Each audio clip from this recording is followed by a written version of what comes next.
फिलहाल दर्शकों को बड़ी खबर बता दें, युद्ध के बीच यूक्रेन का नया दावा सामने आया है। यूक्रेन का कहना है कि रूस की सेना लगातार कीव पर कब्जे की कोशिश कर रही है। और यही देखिए, प्रणय भी बता रहे थे कि एक तरफ शांति वार्ता की भी बातें हो रही कि हमारा डेलीगेशन पहुंच रहा है बेलारूस और हम बातचीत के लिए तैयार हैं, लेकिन दूसरी तरफ कब्जे की कोशिश भी रूस की सेना लगातार कर रही है और कीव की तरफ आगे बढ़ रही है। कुछ देर पहले सैटेलाइट तस्वीरें भी सामने आई थी, लेकिन अभी हालात पूरी तरह कीव के कंट्रोल में है।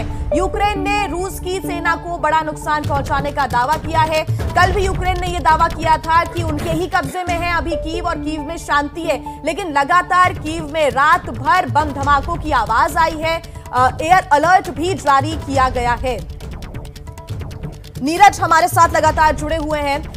नीरज, भारत की भूमिका भी बेहद महत्वपूर्ण है। हालांकि रूस और यूक्रेन दोनों ही उम्मीद कर रहे हैं कि भारत का साथ मिले, लेकिन भारत का जो एब्स्टेंट है वो एक बैलेंस्ड रणनीति भारत की बताता है। नीरज,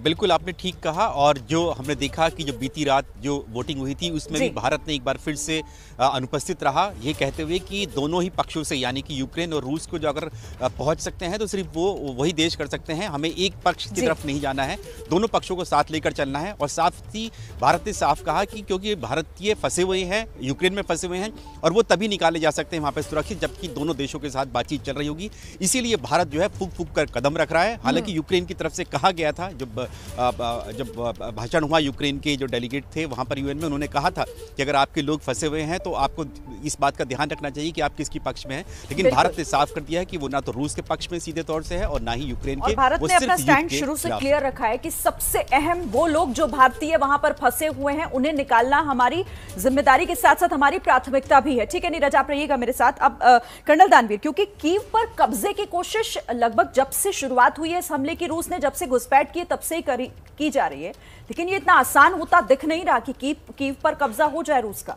देखिए, जैसे फिबुआ का मतलब है fighting in built up area, जो उसकी जो जिस तरीके से उसकी रणनीति बनती है वो बिल्कुल उसी तरीके से ये प्ले आउट हो रहा है। चारों तरफ से घेर लिया है, सबर्ब्स में लड़ाई चल रही है और जो सैबोटियर्स जो बार बार आ रहा है कि सैबोटियर्स के साथ में क्लैश हुई है, दरअसल ये स्पेशल फोर्सेस के एजेंट्स हैं, स्पित्नाज, जो कि कीव के अंदर घुसे हुए हैं। तकरीबन 300 से 400 जैसे शायद प्रणय बता रहे थे, इतने लोग अंदर घुसे हुए हैं। और ये बेसिकली स्पेशल एजेंट्स हैं स्पित्नाज के, रशियन स्पेशल फोर्सेस के, और ये इनका काम है कि डिफेंसेस में लगे जो यूक्रेनियन सैनिक हैं उनको पीछे से प्रहार किया जाए और अंदर से डिफेंसेस को खोखला किया जाए, कमज़ोर किया जाए, मनोबल को तोड़ा जाए और उसके बाद भारी बल संख्या में कीव के अंदर प्रवेश किया जाए। लेकिन ये पूरी कार्रवाई में समय लगेगा, ये इतनी आसान और इतना जल्दी से होने वाला ये ऑपरेशन नहीं है। बिल्कुल, तो ये बहुत आसान होने वाला नहीं है। दानवीर जी, आपसे मैं आगे अपनी चर्चा को बढ़ाऊंगी।